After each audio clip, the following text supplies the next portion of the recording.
Allons du chapitre 2 du livre des Actes au terrible chapitre 5, sombre histoire que celle d'Ananias et de Saphira. Comment les prophètes ont-ils été concernés par tout cela?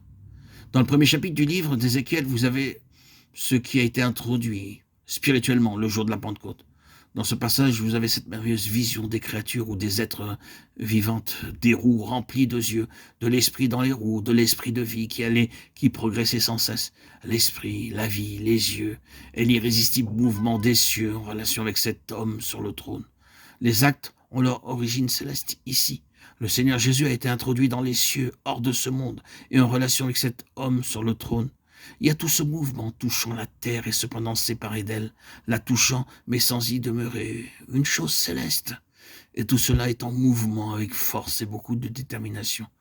C'est comme dans le deuxième livre des Actes, l'homme sur le trône, les roues, le conseil éternel de Dieu, les œuvres de Dieu depuis l'éternité, les créatures vivantes, l'Église, la vie intérieure, l'esprit de vie est là, avec sa vision parfaite, remplie de yeux. N'est-ce pas ce que nous avons ici? Oui, mais cela, c'est le début du livre d'Ézéchiel. À la fin de cette prophétie, vous avez, loin et au-delà du monde, une vision, une image du temple, une maison spirituelle très bien dépeinte et définie, avec abondance de précision dans les moindres détails. L'homme qui conduit le prophète ne se lasse pas de mesurer, il mesure sans cesse, donnant la dimension de chaque détail. Cette maison est toute pour le Saint-Esprit. Elle est entièrement à la mesure de Christ dans chacune de ses parties. Cet édifice n'est pas sur la terre. Les dimensions sont célestes. Avant d'avoir ce torrent sortant du sanctuaire avec son cours grandissant, s'approfondissant et s'élargissant, apportant la vie sur toutes ses rives, engloutissant victorieusement la mort dans sa constante progression, avant cela, il doit y avoir cette maison entièrement conforme à la pensée de Dieu. Ensuite, nous avons cette impérieuse déclaration. Tout l'espace qu'elle doit occuper sera très saint. Ézéchiel 43, 12.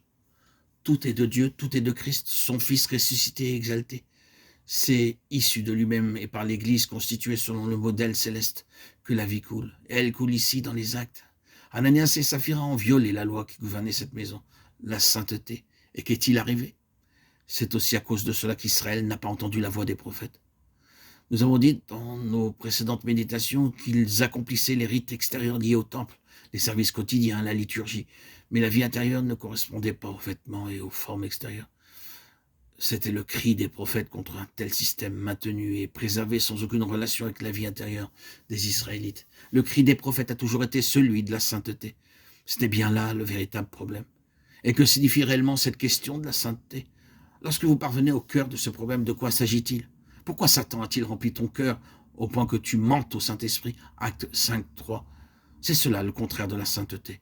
L'acte d'Ananias et de Saphira va bien plus loin que ce que nous supposons au premier abord. Satan a trouvé la possibilité de pénétrer dans l'enceinte sacrée, dans ce domaine céleste, cherchant à le corrompre et à le souiller en introduisant son mensonge.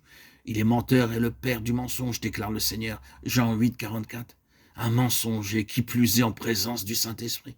La vie de l'esprit et l'esprit de vie ne progressent pas en fermant les yeux sur les situations. Cela implique en premier lieu que tout soit constitué selon le modèle céleste de Dieu, constitué selon le modèle de Christ son Fils, afin que cela soit véritablement l'expression du Seigneur Jésus par le Saint-Esprit dans son caractère représentatif.